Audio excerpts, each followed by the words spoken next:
Assalamualaikum warahmatullahi wabarakatuh dan salam sejahtera. Saya Rejab dari bahagian pengurusan pertubuhan Jabatan Pendaftaran Pertubuhan Malaysia. Selamat datang ke JPPM ataupun lebih dikenali dengan ROS, Registrar of Society. Okey, kenapa tertubuhnya JPPM ini?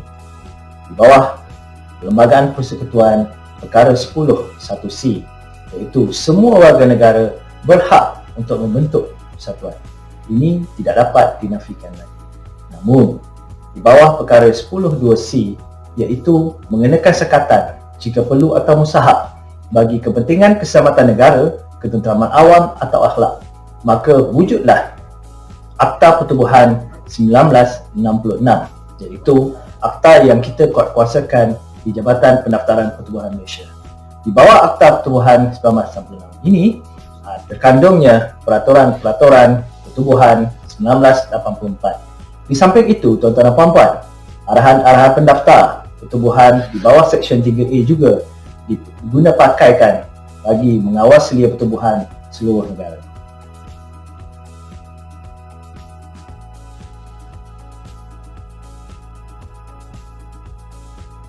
Sebagai sebuah bahagian yang menjalankan fungsi-fungsi utama jabatan, DPP dipertanggungjawabkan untuk merangka dasar dan perhubungan jabatan, mewujudkan elemen-elemen kawalan dan penetapan standard, dan bagi merealisasikan misi jabatan iaitu sebagai peneraju pembangunan masyarakat sivil.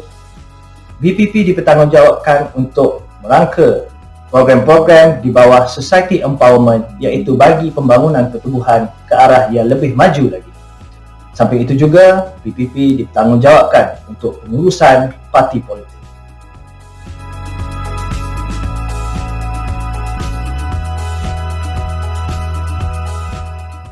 Baiklah, bawah pengurusan pertubuhan, saya huraikan sedikit tentang fungsi utama pengurusan pertubuhan.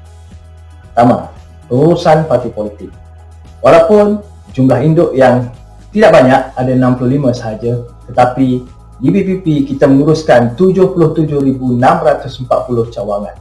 Di mana tuan-tuan dan puan-puan tahu, setiap cawangan politik dikendalikan sama seperti sebuah pertubuhan induk. Kita juga merangka dasar dan perhubungan jabatan dan juga merangka perundangan-perundangan jabatan. Lebih tepat lagi, kita sedang merangka untuk pemekasaan Akta 1966 supaya ianya dapat membantu kita untuk memberikan perkhidmatan dengan lebih baik lagi kepada masyarakat. Hubungan kita dengan kementerian dan jabatan akan dihubungkan di BPP. Kita juga bertanggungjawab untuk mengendalikan KPI jabatan, pengurusan soalan-soalan parlimen, kes-kes mahkamah, dan kita menetapkan dasar tentang hala tuju jabatan. Dan inisiatif kita yang paling penting sekarang adalah Non-Profit Organisation Financial Environment Management ataupun NPOFM yang telah pun diimplementasikan di dalam Plan Strategik JPPM 2021-2025. Di bawah kawalan dan penetapan standard, kita perlu mematuhi recommendation daripada FATF ataupun Financial Action Task Force. Kita perlu mengadakan benchmarking dengan regulator-regulator lain, di manakah kedudukan ROS sekarang dan ke manakah kita akan pergi. Dan kita juga merupakan ahli Asia Pacific Group on Money Laundering dan juga di bawah National Coordination Committee ataupun NCC di bawah SCOMPO.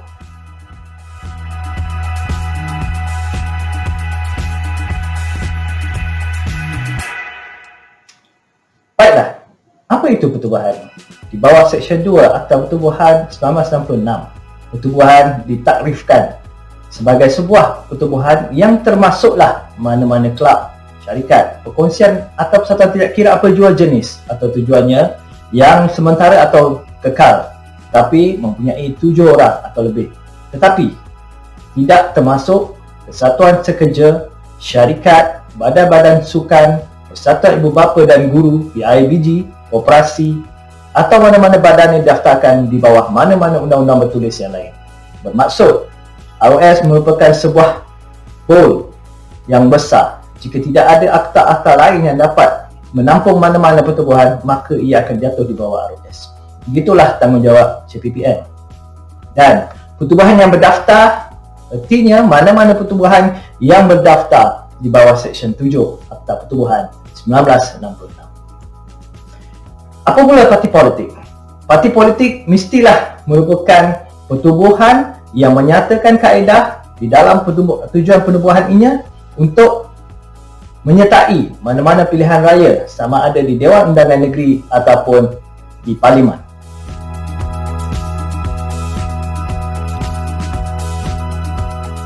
Baiklah, kita ada 11 kategori pertubuhan di dalam JPPM. Di mana tuan-tuan dan puan-puan dapat lihat di slide, ada 10 kategori selain daripada politik yang diuruskan di negeri. Tuan-tuan akan berjumpa dengan pertubuhan-pertubuhan di bawah kategori kebajikan, keagamaan dan rekreasi. Sebagai makluman tambahan, 3 kategori ini adalah tertakluk di bawah FATF yang tuan-tuan dan puan-puan perlu memberikan lebih penekanan.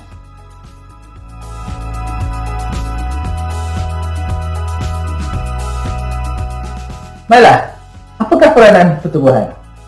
Pertubuhan ini menentukan kestabilan politik negara melalui program, aktiviti dan sebagainya. Dia juga adalah menentukan pembangunan ekonomi negara. Dia perlu memainkan peranan dalam memajukan pembangunan ekonomi negara melalui program-program dengan memberikan pulangan kepada ahli-ahli dan masyarakat.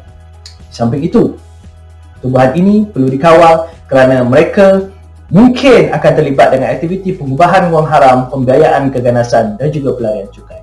Dan yang paling penting yang kita tekankan di JPPM sekarang adalah pertubuhan sebagai ejen pembangunan masyarakat sivil ke arah negara yang lebih maju dan mempunyai peradaban yang tinggi. Tuan-tuan dan puan-puan, pada ketika ini statistik pertubuhan yang berdaftar di JPPM menunjukkan angka hampir 170,000 dan dengan jumlah keahlian satuan yang melebihi 3 juta orang. Ramai. Dan tanggungjawabnya adalah kepada kita. Di bawah Akta Pertubuhan 1966 melalui Seksyen 14.1, pertubuhan mempunyai tanggungjawab untuk menghantar dokumen yang berkaitan dengan pertubuhan iaitu PT dan sebagainya dalam tempoh 60 hari selepas mesyuarat agung tahunannya atau berakhirnya tahun kalender pertubuhan. Di bawah Seksyen 14.1 ini adalah menjadi tanggungjawab kepada pertubuhan. Namun, jika pertubuhan tidak menunaikan tanggungjawab ini, maka menjadi tanggungjawab kita untuk meminta kepada mereka menghantar perkara ini kepada kita.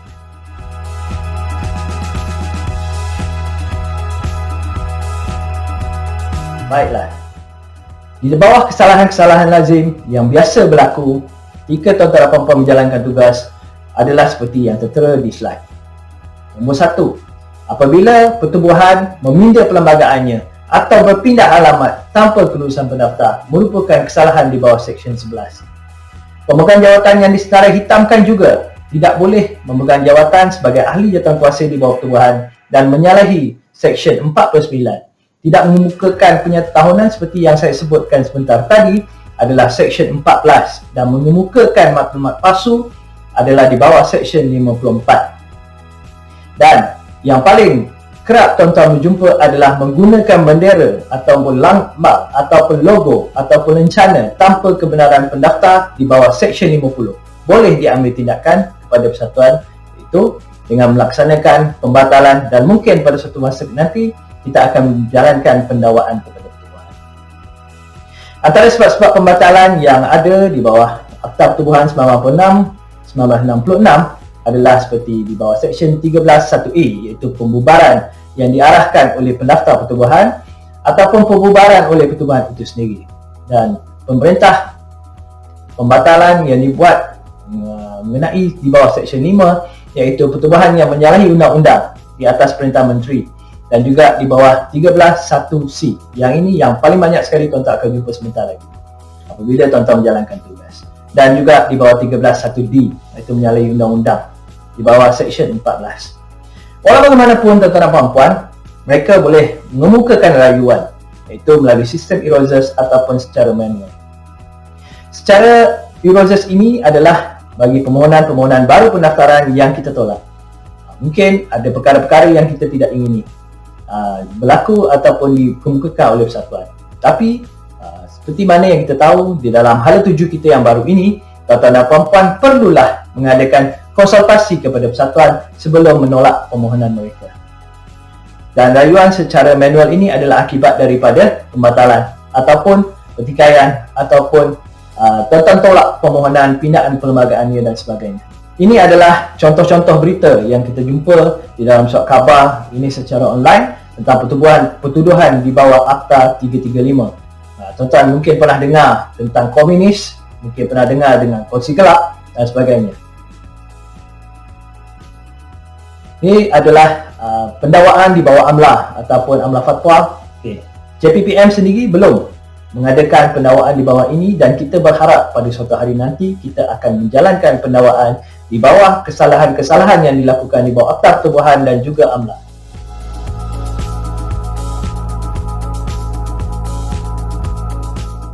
Pindaan Akta Pertubuhan 1966 telah pun dilaksanakan sedari beberapa tahun kebelakangan ini.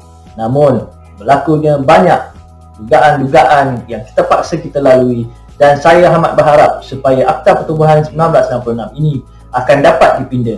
Kerana semakan terakhir yang dilaksanakan ataupun pindaan yang terakhir dilaksanakan adalah pada tahun 1998. Semakan yang terakhir yang diadakan adalah pada tahun 1998. Semakan terakhir yang diadakan adalah pada tahun 1998. Pindaan akta ini melibatkan kementerian-kementerian luar atau jabatan-jabatan luar daripada JPPM. Sebagai contoh, di KDN kita ada bahagian pendaftaran negara dan pertubuhan, BPP, Kementerian Dalam Negeri. Kita perlu berhubung dengan penasihat undang-undang Kementerian Dalam Negeri dan juga Jabatan Peguam Negara, dan jika kita berjaya melepasi saringan-saringan ini, kita perlu membawa akta ini kepada bahagian awal undang-undang JPM. Akta yang hendak dibentuk ini hendaklah bersifat lebih holistik dan mengamalkan keterangkuman dalam menjalankan tugas-tugas kita sebagai pengawal pendaftar.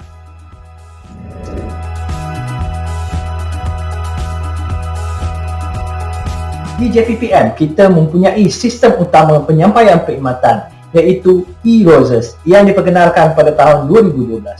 Ia merupakan sistem penyampaian utama JPPM kepada masyarakat. Sistem ini digunakan bagi tujuan pengurusan pertubuhan NPO seperti pendaftaran pertubuhan, penghantaran penyata tahunan, penubuhan cawangan dan sebagainya. Tuan-tuan juga perlu ingat bahawa sistem ini digunakan oleh aksesor daripada APG untuk menilai tahap kawalan kerajaan Malaysia kepada NPO dalam menangani atau mengawal aktiviti money laundering ataupun financial terrorism. Dan tuan-tuan dan puan-puan, sekarang kita sedang berusaha untuk menaik tarafkan e-Roses kepada suatu sistem yang lebih baik, yang lebih intelijen, yang lebih moden dan berteknologi. Ini amat penting bagi JPPM untuk melaksanakannya kerana untuk mengawal aktiviti-aktiviti money laundering, financial terrorism, tax evasion adalah sangat-sangat penting. Begitu juga JPPM harus melihat bahawa NPO ini mungkin digunakan untuk pelarian cukai oleh individu yang menubuhkan pertubuhan supaya mereka dapat mengurangkan pembayaran cukai kepada kerajaan.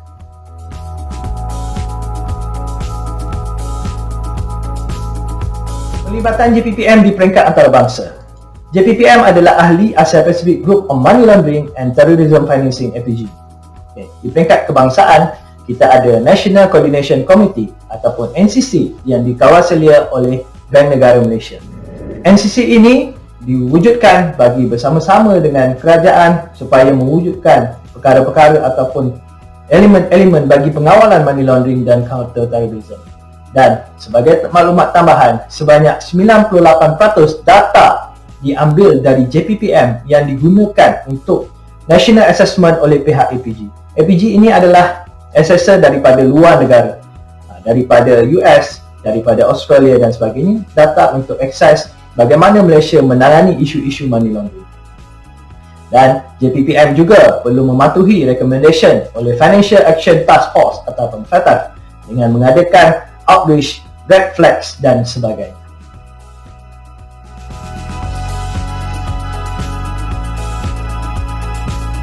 Di bawah NCC ini wujudnya beberapa komiti ataupun kita sebagai JPPM kita berada di bawah SCOMPO yang merupakan salah satu daripada 9 jawatan kuasa yang diwujudkan di bawah BNM.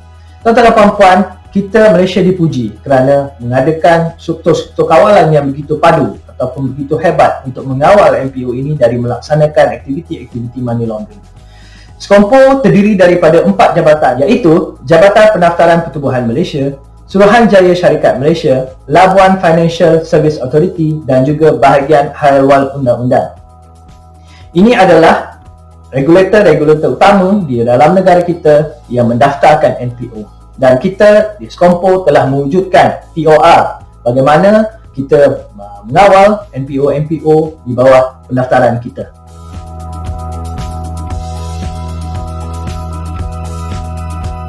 Berikut adalah merupakan laporan APG. Jika tuan-tuan dan puan-puan berpeluang untuk pergi menghadiri mesyuarat tahunan Asia Pacific Group on Money Laundering, inilah yang akan dibentangkan ataupun ini adalah ringkasan pembentangan yang diadakan. Sebagai contoh, saya ambil contoh jika tuan-tuan dan puan-puan melihat kepada Pakistan ataupun Solomon Island dan tuan-tuan lihat di bawah kolom NC ataupun non-comply, mereka di Solomon Island ada 11 perkara yang tidak comply. Pakistan ada 4 perkara atau PC ataupun dikenali sebagai partially comply. Pakistan ada 26 PC dan Solomon Island ada 19. Dan jika tuan-tuan dan puan-puan lihat Malaysia, kita tidak ada non-comply, namun kita ada 2 partially comply di Malaysia. Ini mungkin merupakan NPO yang berdaftar dengan JPPM. Jadi tuan-tuan dan puan-puan, kita perlu melihat dengan lebih detail lagi bagaimana kita mengawal pertubuhan di Malaysia. Sebagai makluman tuan-tuan dan puan-puan, jika kita gagal di dalam laporan APG ini, ia akan menyukarkan perhubungan bank di dalam negara dengan bank di luar negara. Transaksi yang dilakukan mungkin akan menghadapi masalah. Secara langsungnya, pengadilan modal untuk masuk dan keluar negara akan menjadi masalah dan dia akan secara langsungnya akan menyekat perkembangan ekonomi negara. Di dalam mesyuarat APG ini juga, tuan-tuan dan puan-puan mungkin akan dijemput untuk menghadiri seminar-seminar antarabangsa seperti mana yang telah pun saya hadiri, iaitu Visual Asset. Visual Asset oleh pertubuhan-pertubuhan ini tidak lagi dikawal oleh mana-mana regulator di dalam dunia. Dan Malaysia melalui Bank Negara sedang berusaha untuk mewujudkan satu akta untuk mendaftarkan visual asset bagi pertubuhan ataupun syarikat. Tuan-tuan dan puan-puan, cabaran kita di peringkat antarabangsa amat tinggi. Tuan-tuan perlulah bersama-sama dengan jabatan supaya kita dapat bersama-sama membendung aktiviti ini. Seperti tuan-tuan dan puan-puan dapat lihat di layar, jumlah pendapatan bagi NPO seluruh negara dianggarkan berjumlah 6.4 bilion. Perbelanjaan yang digunakan ataupun dibelanja oleh pertubuhan bernilai 4.3 bilion dan mereka mempunyai aset 11.8 bilion dengan liability 1.5 bilion. Ini adalah laporan dilaporkan pada tahun 2020. Tuan-tuan dan puan-puan, ini adalah jumlah kewangan pertubuhan NPO sahaja, tidak termasuk parti politik. Jadi, apakah tanggungjawab kita dalam menangani jumlah wang yang banyak ini? Jadi, kita berharap tuan-tuan dan puan-puan dapat memberikan perhatian yang lebih dalam pengawalan ataupun mengelakkan pertubuhan-pertubuhan ini daripada digunakan untuk menjalankan aktiviti yang tidak bertanggungjawab seperti money laundering dan tax evasion.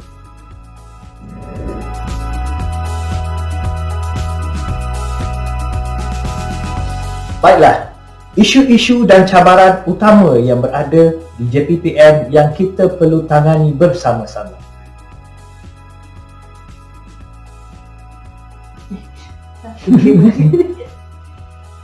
Terdapat 5 isu utama yang kita kena pasti dalam pengurusan NPO di seluruh negara, iaitu isu-isu tentang keselamatan dan ketentraman awam. Isu dalam penyampaian Terdapat 5 isu utama yang kita kenal pasti oleh JPPM. Yang pertama adalah keselamatan dan ketenteraman awam. Yang kedua, tentang sistem penyampaian perkhidmatan kita kepada masyarakat. Seperti mana tuan-tuan dan puan-puan sedia maklum bahawa JPPM ini merupakan satu jabatan yang kecil namun mempunyai pelanggan yang begitu ramai. Isu yang ketiga adalah bagaimanakah kita dapat memperkasakan pertubuhan. Yang keempat adalah isu-isu mengenai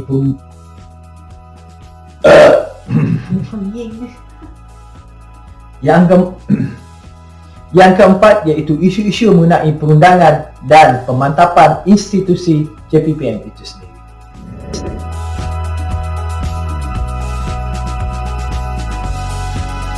Dalam menangani isu-isu yang saya utarakan sebentar tadi, JPPM telah mengadakan satu inisiatif ataupun dikenali sebagai Non-Profit Organisation Financial Environment Management ataupun lebih dikenali sebagai NPO-FEM.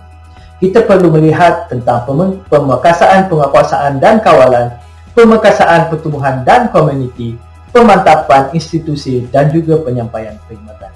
Tuan-tuan dan puan-puan, NPO-FEM ini telah pun diterapkan di dalam Pelan Strategik JPPM 2021-2025. Namun, terdapat sedikit banyak perkara yang perlu kita tambah baik dari masa ke semasa.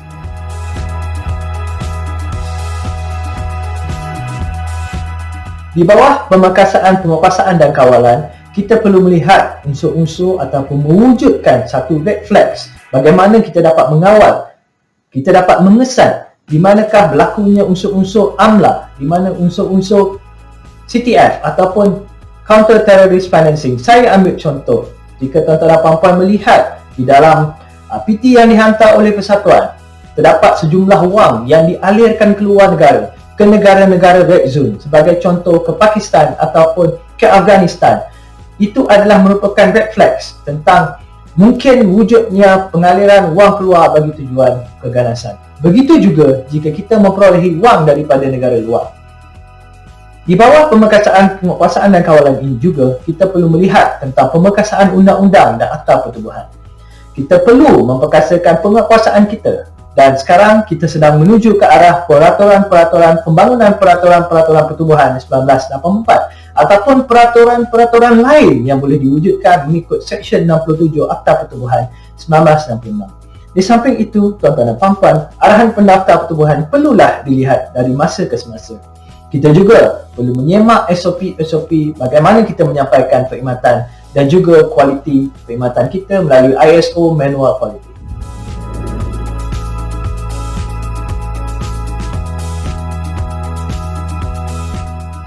Di bawah inisiatif pemerkasaan pertubuhan dan komuniti ataupun kita kenali sebagai Society Empowerment, ada 4 elemen yang kita perlu lihat, iaitu from society to community. Apakah yang dapat disumbangkan oleh society ataupun pertubuhan kepada komuniti?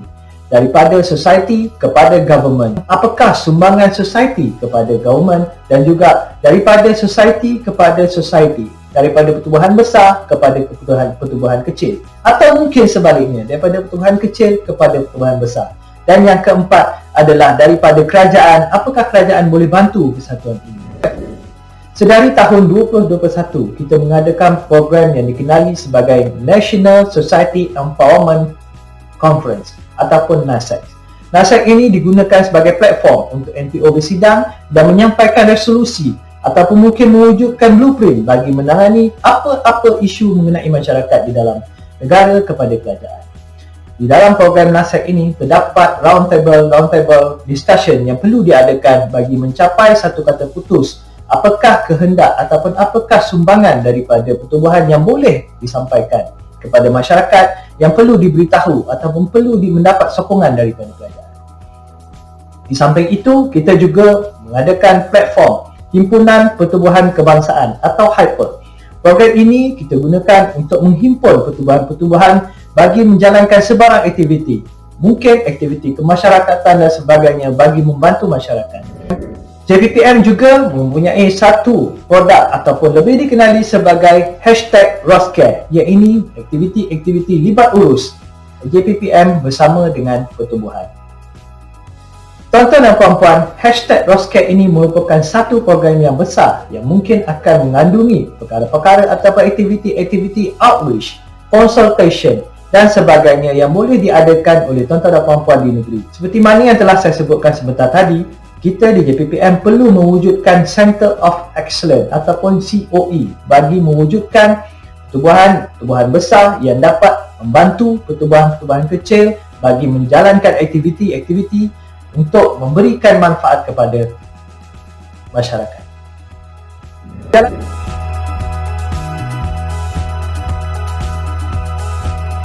Di dalam inisiatif bagi pemantapan institusi, kita melihat terdapat beberapa perkara yang perlu kita laksanakan bagi menaik taraf JPPM ke arah sebuah regulator yang bertaraf antarabangsa. Saya ambil contoh, jika kita melihat negara luar yang mempunyai ROS atau Register of Society mereka yang bertaraf antarabangsa, kita perlu mengadakan lawatan due diligence bagi proses benchmarking. Saya ambil contoh dengan mengadakan lawatan benchmarking bersama ROS Singapura ataupun Australian Charity and Non-Profit Commission atau ACNC di Australia. Kita juga boleh mengadakan proses benchmarking dengan mengadakan lawatan due diligence dengan regulator-regulator tempatan seperti di SSM Suruhanjaya Syarikat Malaysia, ataupun kita boleh mengadakan research melalui laman web mereka. Tuan-tuan dan puan-puan, JPPM memerlukan restructure keperluan kita. Keperluan kita tidaklah terhad kepada keperluan human resource sahaja. Kita memerlukan the ideal human resource. Berapa ramai orang yang kita hendak dan bagaimana kita membawa orang-orang kita ini, pekerja-pekerja kita ataupun rakan-rakan kita di JPPM ini supaya dapat bergerak selari dengan JPPM. Kita juga memerlukan teknologi, resource dan peralatan lain yang mungkin diperlukan. Apakah peralatan-peralatan lain yang mungkin kita perlukan bagi menambah baik sistem penyampaian kita? Kita juga mungkin perlu mewujudkan satu bahagian baru ataupun division-division baru seperti financial intelligence, bahagian perundangan dan sebagainya. Tuan-tuan dan puan-puan, kita bercakap tentang image korporat sebagai sebuah badan regulator. Kita di JPPM perlu memahami ataupun mempunyai pengetahuan yang sangat tinggi tentang pengurusan pertubuhan. Kita juga haruslah mempunyai image dan mentaliti korporat. Tuan-tuan dan puan-puan, kita di JPPM ini haruslah mempunyai budaya korporat yang sangat tinggi dan boleh membawakan satu image yang baik kepada masyarakat. Kita juga boleh mengadakan program-program korporat luaran yang lain seperti mengadakan luncheon talk ataupun media night bagi menjalinkan hubungannya lebih baik dengan media supaya media dapat bersama-sama dengan kita bagi menangani sebarang isu yang diutarakan ataupun dikenakan kepada JPPM. Tuan-tuan dan puan-puan, dari sudut capacity building, pembangunan kompetensi pegawai amatlah penting. Semua pegawai-pegawai penolong pendaftar pertubuhan di JPPM ini perlulah menghadiri kursus CIFID yang dianjurkan oleh Bank Negara Malaysia. Kita juga perlulah menetapkan standard bagi pertubuhan. Bagaimanakah mereka menjalankan pertubuhan mereka sebagai sebuah persatuan yang menjalankan pengurusan pertubuhan yang baik. Iaitu kita perkenalkan COGG. COGG ini telah pun diadakan beberapa tahun ini. Namun, tuan-tuan dan puan-puan, menjadi tanggungjawab kita untuk sentiasa mengemaskini penetapan standard yang kita perlu adakan. Sebagai contoh, mungkin di masa akan datang kita akan mengadakan standard bagi pertubuhan yang besar atau pertubuhan yang kecil atau pertubuhan yang medium mengikut saiz pertubuhan itu sendiri.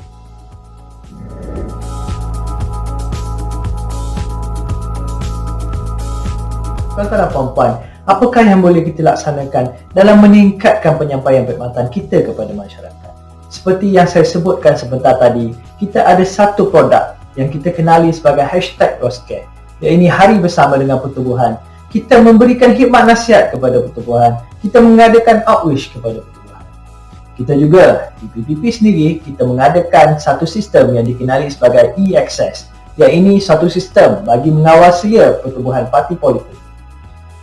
Tuan-tuan dan puan-puan, jumlah parti politik yang terlalu besar amat menyukarkan kita. Namun, kita perlulah memikirkan inisiatif bagaimanakah menangani masalah itu. Dan kita juga telah pun mengadakan satu platform My Society. My Society ini adalah satu program ataupun satu platform yang sangat luas ataupun satu program yang sangat penting kepada pertubuhan untuk menyertai. Platform ini menggunakan sistem teknologi yang terkini dengan membolehkan persatuan berkongsi dengan kita, berkongsi dengan pertubuhan yang lain, berkongsi dengan komuniti apakah aktiviti-aktiviti yang mereka laksanakan. Dan seperti yang tuan-tuan dan sedia maklum, sistem utama kita adalah sistem e-Roses. Sistem e-Roses ini telah pun dilaksanakan proses penambahbaikannya, iaitu dengan mewujudkan modul-modul yang baru yang lebih komprehensif. Seperti tuan-tuan dan puan-puan sedia maklum, e-Roses sedia ada adalah hanya untuk menangani modul-modul bagi sudut pendaftaran sahaja. Selepas ini, dia akan pergi kepada unsur-unsur kawalan, pematuhan dan sebagainya. kita juga perlu mewujudkan profiling keahlian dan individu bagi pertubuhan yang berdaftar di dalam negara. Di dalam sistem e-Roses yang baru ini, kita akan mewujudkan elemen-elemen red flags bagi mengesan aktiviti-aktiviti pertubuhan yang tidak bertanggungjawab seperti pengubahan wang haram, terrorist financing dan juga tax evasion. Kita akan menjalankan integrasi bersama jabatan-jabatan lain seperti Polis Diraja Malaysia, SPRM, Bank Negara Malaysia, LHDN dan sebagainya. Dan yang paling penting sekali, kita akan mengadakan satu integrasi dengan insolvensi supaya apabila pertubuhan itu dibatalkan, insolvensi dapat membekukan ataupun menyekat akaun bank pertubuhan daripada disalahgunakan.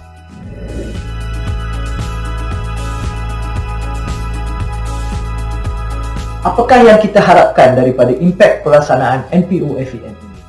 Ada 4 elemen utama yang kita dapat lihat. Yang pertama, kita akan mempunyai satu akta pertubuhan yang lebih komprehensif yang dapat menjalankan sepenuhnya secara holistik fungsi-fungsi regulator bagi menghadapi cabaran dan isu masa kini dan masa hadapan. Kita juga akan mempunyai satu set sistem penyampaian yang lebih moden, intelligent, sophisticated yang dapat mengesan sebarang unsur-unsur red flag yang dapat berintegrasi dengan sistem-sistem jabatan lain. Kita juga berharap pertubuhan-pertubuhan yang berdaftar dengan JPPM menjadi pertubuhan yang lebih berwibawa dan dapat menyumbang kepada pembangunan masyarakat sivil. Dan yang terakhir, JPPM sendiri akan memenuhi standard regulator yang bertaraf antarabangsa dan berkaliber dalam penyampaian perkhidmatan yang berkualiti. Tuan-tuan dan puan-puan, sampai di sini sahaja pertemuan kita. Saya amat berharap tuan-tuan dan puan-puan dapat menjalankan peranan dan tanggungjawab yang lebih jitu.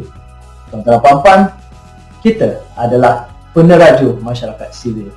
Tuan-tuan dan puan-puan adalah peneraju pembangunan dan kecemerlangan Jabatan Pendaftaran Pertubuhan Malaysia. Sekian, wabillahi taufiq wa hidayah. Assalamualaikum warahmatullahi wabarakatuh. Terima kasih.